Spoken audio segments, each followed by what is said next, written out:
Hi everyone, welcome back to my channel. Today we are going to discuss about regulation of kidney function. पिछली video में हमने mechanism of urine formation के बारे में बात की थी. आज हम किडनी की रेगुलेशन के बारे में बात करेंगे कि कौन से हमारी बॉडी में सिस्टम है जो किडनी के फंक्शन को रेगुलेट करते हैं. हार्मोनल सिस्टम या फिर हम बोलें कुछ इंट्रिंसिक सिस्टम या फिर हमारा नर्वस सिस्टम में क्या सिंपैथेटिक नर्वस सिस्टम या को न्यूरल रेगुलेशन में बात करें तो कौन सा हमारा यहाँ पे मैकेनिज़्म है जो क्या करता है किडनी के फंक्शन को रेगुलेट करता है. रेगुलेट करने का मतलब है कि किडनी जब फिल्टर करती है ब्लड को तो वहाँ पे बहुत सारे हमारे सब्सटेंस जो हैं वो रीएब्जॉर्ब होते हैं और बहुत सारे सिक्रेट होते हैं. तो उस फंक्शन को रेगुलेट करने का काम कौन करता है? ठीक है, तो किडनी का जो फंक्शन है उसको रेगुलेट किया जाता है क्या मेंटेन करने के लिए? ये मेंटेन करने के लिए कि हमारी बॉडी में जो वाटर है वो बैलेंस्ड रहे, है ना तो हमारी बॉडी डिहाइड्रेटेड हो, ना हमारी बॉडी के अंदर ज़्यादा वाटर हो. अगर ज़्यादा वाटर हो गया तो इलेक्ट्रोलाइटिक डिसबैलेंस हो जाएगा. हमारी बॉडी में जो आयंस है उसकी कंसंट्रेशन कम हो जाएगी, डिक्रीज हो जाएगी और हमारे जो एक्शन पोटेंशियल बनते हैं या इम्पल्स जनरेट होते हैं तो वो नहीं हो पाएंगे. ठीक है, तो इलेक्ट्रोलाइटिक बैलेंस के लिए जैसे सोडियम आयन एब्जॉर्प्शन करता है हमारा ट्यूबुलर सेक्शन, वो इस वजह से करता है ताकि इलेक्ट्रोलाइट बैलेंस रहे, इम्पल्स जनरेट हो पाए. ब्लड प्रेशर को मेंटेन करने के लिए, ब्लड के पीएच को मेंटेन करने के लिए और ऑस्मोलैरिटी को मेंटेन करने के लिए हमें किडनी के फंक्शन को रेगुलेट करना पड़ता है. अब जो किडनी का फंक्शन है वो रेगुलेट किया जाता है हार्मोन्स के थ्रू और कुछ इंट्रिंसिक कंट्रोल के थ्रू. इंट्रिंसिक कंट्रोल है जो हमारी बॉडी में अंदर से आता है. कुछ भी डिसबैलेंस होगा तो हमारी बॉडी खुद से वो मैकेनिज्म परफॉर्म करेगी. ठीक है, और कुछ न्यूरल रेगुलेशन मतलब कि कुछ नर्वस सिस्टम के थ्रू. तो सबसे पहले समझते हैं हार्मोनल रेगुलेशन. तो दो हार्मोन हैं जो मेजर रोल प्ले करते हैं किडनी के फंक्शन को रेगुलेट करने के लिए. एक होता है हमारा एडीएच. एडीएच की फुल फॉर्म क्या होती है? Anti diuretic hormone. क्या होता है? Anti diuretic hormone. मैंने बहुत बार बात की है कि एंटी डायूरेटिक हार्मोन जो है उसको बनाता कौन है? हाइपोथैलेमस बनाता है. ठीक है, हाइपोथैलेमस बनाता है इसको, बट सिक्रेट कौन करता है? Posterior pituitary.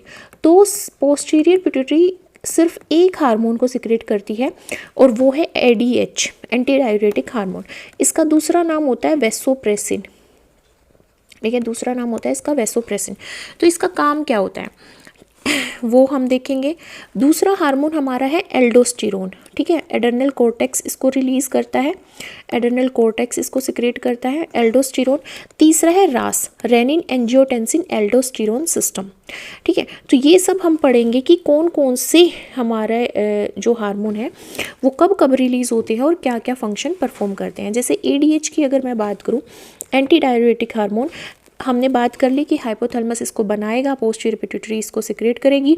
अब सिक्रेशन के बाद ये क्या करता है? जो ट्यूबुलर सेक्शन है किडनी का, जो ट्यूबुलर सेक्शन है उस पे जाके ये एक्ट करता है ना. बेसिकली हमारा डिस्टल कॉन्वोल्यूटिव ट्यूबल्स और जो कलेक्टिंग डक्ट होती हैं हमारी, वहाँ पे ये एक्ट करता है कलेक्टिंग डक्ट्स पे और हमारा डिस्टल कॉन्वोल्यूटिव ट्यूबल्स पे जाके ये एक्ट करता है, जिसकी वजह से उसको सिग्नल मिलता है कि वाटर का रीएब्जॉर्प्शन करना है, वाटर का रीएब्जॉर्प्शन करना है. तो ऐसा होता कब है? देखो, अगर मैंने पानी कम पिया है, फॉर एग्जांपल मैंने आज फास्ट रखा है, मैंने कोई सॉल्ट नहीं लिया, इलेक्ट्रोलाइट मेरी बॉडी में कम है, तो मेरा पानी का इंटेक भी कम होगा, मेरे को कम प्यास लगेगी, मैं पानी कम पीऊँगी, मेरी बॉडी में क्या हो जाएगी? डिहाइड्रेशन. डिहाइड्रेशन हो जाएगी तो क्या होगा? मेरे को यूरिन या तो आएगा नहीं या बहुत कंसनट्रेटेड यूरिन आएगा. ऐसा क्यों होता है? क्योंकि जैसे ही मेरी बॉडी में डिहाइड्रेशन होती है तो मेरा हाइपोथैलेमस जो मेरी बॉडी को मेरे टेम्परेचर को, मेरी बॉडी के टेम्परेचर को मेंटेन करता है, हीट को मेंटेन करता है, वो जो हाइपोथैलेमस है वो रिलीज़ करेगा यहाँ पे एडीएच. फिर वो यहाँ पे स्टोर किसके अंदर होता है? पोस्टीरियर पिट्यूटरी के अंदर. तो पोस्टीरियर पिट्यूटरी में जाएगा, पोस्टीरियर पिट्यूटरी क्या करेगी? उसको सिक्रेट करेगी. अब पोस्टीरियर पिट्यूटरी से वो हार्मोन जाएगा हमारा कहाँ पे? डिस्टल कॉन्वोल्यूटिव ट्यूबल में या फिर कलेक्टिंग डक्ट में.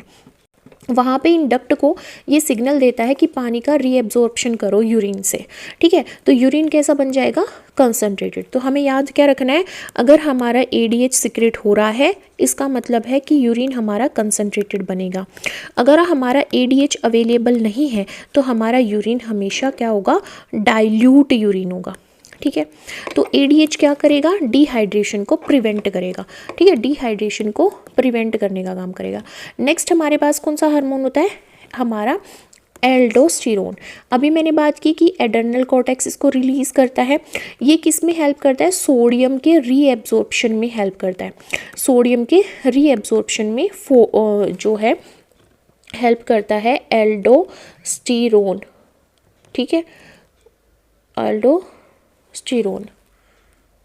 एल्डोस्टेरोन होता है वो किसके ऊपर एक्ट करता है? डिस्टल कॉन्वोल्यूटेड ट्यूबल्स के ऊपर एक्ट करता है, ठीक है, एंड कोलेक्टिंग डक्ट के ऊपर एक्ट करता है, ठीक है, और उनको सिग्नल देता है कि वहाँ पे क्या हो? सोडियम का रीएब्जॉर्प्शन हो।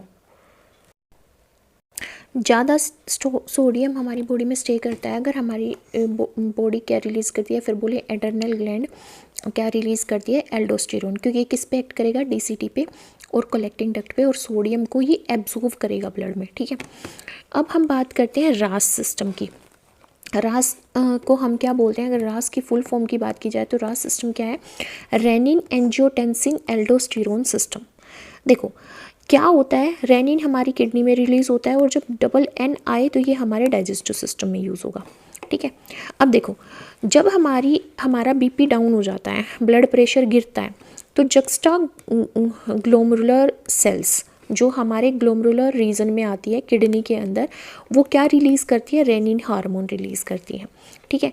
अब जो ये रेनिन हार्मोन है ये क्या करता है? जो एंजियोटेंसिनोजन है जो कि इनएक्टिव फॉर्म होती है एंजाइम की, टेंसिनोजन, ठीक है, तो ये इनएक्टिव फॉर्म है एंजियोटेंसिनोजन। इसको रेनिन क्या कर देता है? इसकी एक्टिव फॉर्म में कन्वर्ट कर देता है, यानी कि एंजियोटेंसिन 1 में कन्वर्ट कर देता है।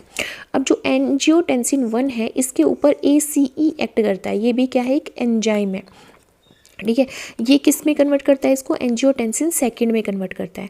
तो यहाँ पे क्या है? रेनिन एंजियोटेंसिन एल्डोस्टेरोन सिस्टम में क्या होता है? जब बीपी हमारा गिरेगा, लो बीपी होगा, मतलब लो बीपी की सिचुएशन में क्या होता है?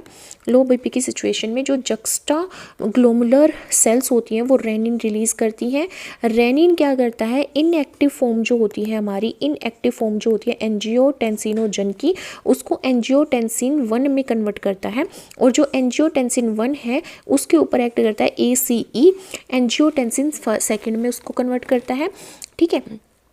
अब जो इसका फंक्शन होता है एंजियोटेंसिन 2 का जो कि एक्टिव फॉर्म है, इसका क्या फंक्शन होता है? ये हमारी जो ब्लड वेसल्स हैं उनको कॉन्स्ट्रिक्ट करता है। देखो ब्लड वेसल्स क्या हैं? हमारी आर्टरी ब्लड वेसल्स है ना, हमारी वीन ब्लड वेसल है या कैपिलरी ब्लड वेसल्स है। अब ये है क्या?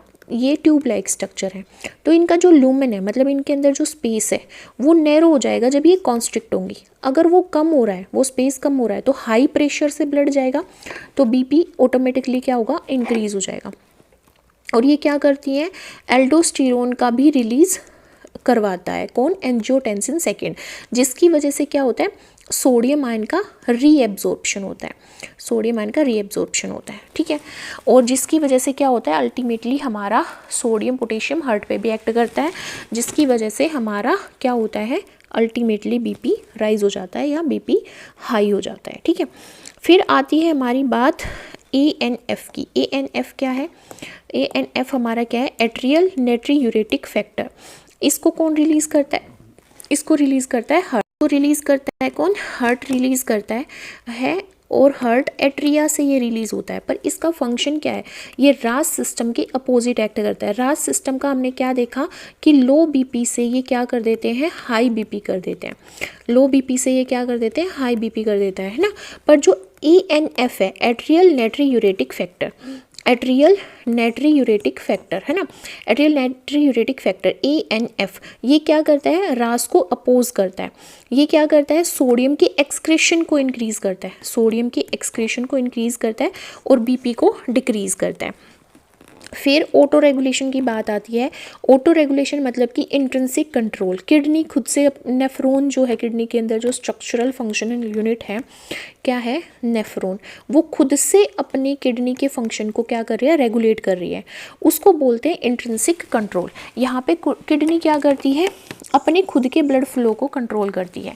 कैसे करती है? एक होता है मायोजेनिक मैकेनिज्म से। मायोजेनिक किसके लिए होता है? जब मसल्स यूज़ होती हैं, ठीक है, मसल्स यूज़ होती हैं, जब मसल्स के कॉन्ट्रैक्शन की बात हो, मसल्स की बात हो, तो मायोजेनिक वर्ड यूज़ किया जाता है। तो यहाँ पे जो हमारा ऑटो रेगुलेशन है ग्लोमेरुलर फिल्ट्रेशन रेट की, GFR क्या होता है? ग्लोमेरुलस फिल्ट्रेशन रेट ना, फिल्ट्रेशन रेट, ठीक है। तो इस फिल्ट्रेशन रेट ये कैसे रेगुलेट किया जाएगा? इंट्रिंसिक कंट्रोल के थ्रू, मतलब किडनी खुद से इसको कंट्रोल करेगी। कौन से मैकेनिज्म के थ्रू? मायोजेनिक मैकेनिज्म के थ्रू और ट्यूबुलर ग्लोमेरुलर फीडबैक के थ्रू, ठीक है, ट्यूबुलर ग्लोमेरुलर फीडबैक के थ्रू। मायोजेनिक कंट्रोल क्या है? अगर बीपी हाई है, अगर बीपी हाई है तो जो एफरेंट आर्ट्रियोल्स है वो कॉन्स्ट्रिक्ट कर जाती है। एफरेंट आर्ट्रियोल्स हार्ट से ब्लड को कहाँ पे लेके आती है? ब्लड को लेके आती है किडनी में। कहाँ पे लेके आती है? किडनी में। एफरेंट लेके आ रही है। अगर ये कॉन्स्ट्रिक्ट हो गई, नैरो हो गई, तो नैरो हो गई तो क्या होगा? ब्लड प्रेशर से फ्लो करेगा, तो प्रेशर हाई हो जाएगा। तो constant glomerulus filtration rate maintain कर पाती है मायोजेनिक मैकेनिज्म, कॉन्स्ट्रिक्ट करके, मसल्स कॉन्स्ट्रिक्ट करके, ठीक है। अब ट्यूबुलो ग्लोमेरुलर फीडबैक क्या है? यहाँ पे जो मैक्यूला डेंसा है वो सेंस कर लेती है सोडियम क्लोराइड की कंसंट्रेशन ब्लड के अंदर, ठीक है, जिसकी वजह से वो एफरेंट आर्टियोल को उसके डायमीटर को, मतलब उसके लूमेन के डायमीटर को, क्योंकि आर्ट्रियोल है मतलब आर्टरी है जो ब्लड को हार्ट से कहाँ पे लेके आ रही है? किडनी के अंदर लेके आ रही है। उसके डायमीटर को ये कम और ज़्यादा करके क्या करेगी? ग्लोमेरुलर फिल्ट्रेशन रेट को मेंटेन करेगी, ठीक है। तो यहाँ पे मायोजेनिक मैकेनिज्म आता है या फिर ट्यूबुलो ग्लोमेरुलर फीडबैक आता है, ठीक है। अब यहाँ पे बात आती है न्यूरल रेगुलेशन की, मतलब कि नर्वस सिस्टम कैसे रेगुलेट करता है किडनी के फंक्शन को। तो किडनी के फंक्शन की बात करें तो यहाँ पे सिंपैथेटिक स्टिमुलेशन होता है। कब होता है? जब स्ट्रेस में हो कोई बंदा, स्ट्रेस में हो, जैसे डिहाइड्रेशन हो गया या कंसनट्रेशन ज़्यादा हो गई, वो भी स्ट्रेस है, और हार्मोनल स्ट्रेस भी है, इमोशनल स्ट्रेस भी है, ठीक है। तो यहाँ पे सिंपैथेटिक स्टिमुलेशन होगा। इसमें क्या होता है? जो एफरेंट आर्ट्रियोल्स होती है वो कॉन्स्ट्रिक्ट हो जाती है। अगेन जो लूमेन होगा हमारा आर्टरीज का वो क्या हो जाएगा? नैरो हो जाएगा, जिसकी वजह से कम ब्लड आ पाएगा, हाई प्रेशर होगा, ठीक है, डिक्रीज हो जाएगा ग्लोमेरुलर फिल्ट्रेशन रेट। और वाटर को क्या करता है? ये कंजर्व करने में हेल्प करता है, क्योंकि कम फिल्टर रेट होगा, कम यूरिन निकलेगा, तो वाटर क्या रहेगा? ब्लड में ज़्यादा अमाउंट में रहेगा एज कम्पेयर टू यूरिन, है ना, तो वाटर कंजर्व हो जाएगा। अगर बीपी लो है, अब मैं ओवरऑल बात करूं, जो भी हमने यहाँ पे मैकेनिज्म पढ़ा, जो भी हमने यहाँ पे रेगुलेशन के बारे में पढ़ा, तो अगर बीपी लो होगा तो रेनिन सिक्रेट होगा। रेनिन सिक्रेट होगा तो रेनिन एंजियोटेंसिन 1 से एंजियोटेंसिन 2 बनाएगा। एंजियोटेंसिन 2 बनेगा तो एल्डोस्टेरोन रिलीज होगा। एल्डोस्टेरोन रिलीज होगा तो वो DCT यानी डिस्टल कॉन्वोल्यूटिंग ट्यूबल या कलेक्टिंग डक्ट पे एक्ट करेगा, जहाँ पे सोडियम का रीएब्जॉर्प्शन होगा। सोडियम रीएब्जॉर्ब हो रही है, सोल्ट की अमाउंट बढ़ रही है हमारी बॉडी में, तो वाटर क्या अपटेक भी बढ़ेगा, और फिर हमारा बीपी भी क्या हो जाएगा? हाई हो जाएगा। हम इस फ्लो चार्ट से पढ़ते हैं किडनी के फंक्शन को, कि कैसे किडनी अपने फंक्शन को रेगुलेट करती है। तो हमने क्या पढ़ा कि यहाँ पे हमारा क्या होता है? सबसे पहले हाइपोथैलेमस यूज़ होता है, ठीक है। वो क्या करता है? अगर हमारे ब्लड में हाई ब्लड ऑस्मोलैरिटी है तो वो क्या करेगा? ट्रिगर हो जाएगा। कौन? हाइपोथैलेमस। और वो क्या सिक्रेट करेगा? ADH सिक्रेट करेगा। ADH को बनाएगा हाइपोथैलेमस, और वो पोस्टीरियर पिट्यूटरी पे एक्ट करेगा, मतलब पोस्टीरियर पिट्यूटरी में स्टोर होता है, फिर पोस्टीरियर पिट्यूटरी इसको सिक्रेट करेगी, और वो जाके हमारा DCT यानी डिस्टल कॉन्वोल्यूटिंग ट्यूबुल में, डिस्टल कॉन्वोल्यूटेड ट्यूबल में, एंड हमारा जो कलेक्टिंग डक्ट है उस पर एक्ट करेगा। अब इनको क्या सिग्नल मिलेगा कि ज़्यादा वाटर हम क्या करें? इनटेक करें, ज़्यादा वाटर को रीएब्जॉर्ब करें, है ना। तो हमारी क्या होती है? ऑस्मोलैरिटी मेंटेन हो जाती है। हाई ऑस्मोलैरिटी का मतलब है बॉडी के अंदर सोल्ट की अमाउंट बढ़ जाती है, तो सोल्ट की अमाउंट बढ़ गई मतलब कि डिहाइड्रेशन होगी, मतलब कि क्या होगी? डिहाइड्रेशन होगी। डिहाइड्रेशन होगी तो किसको सिग्नल गया? हमारा किसको सिग्नल गया? हमारे हाइपोथैलेमस को। हाइपोथैलेमस ट्रिगर होता है तो क्या करता है? वो हार्मोन सिक्रेट करता है ADH। ADH मतलब एंटी डायूरेटिक हार्मोन। ADH क्या होता है? एंटी डायूरेटिक हार्मोन, ठीक है, एंटी डायूरेटिक हार्मोन। अब ये क्या करता है? ये स्टोर होता है पोस्टीरियर पिट्यूटरी में, तो पोस्टीरियर पिट्यूटरी इसको सिक्रेट करेगी, और कहाँ पे एक्ट करेगी? DCT यानी डिस्टल कॉन्वोल्यूटिंग ट्यूबल में और कलेक्टिंग डक्ट में।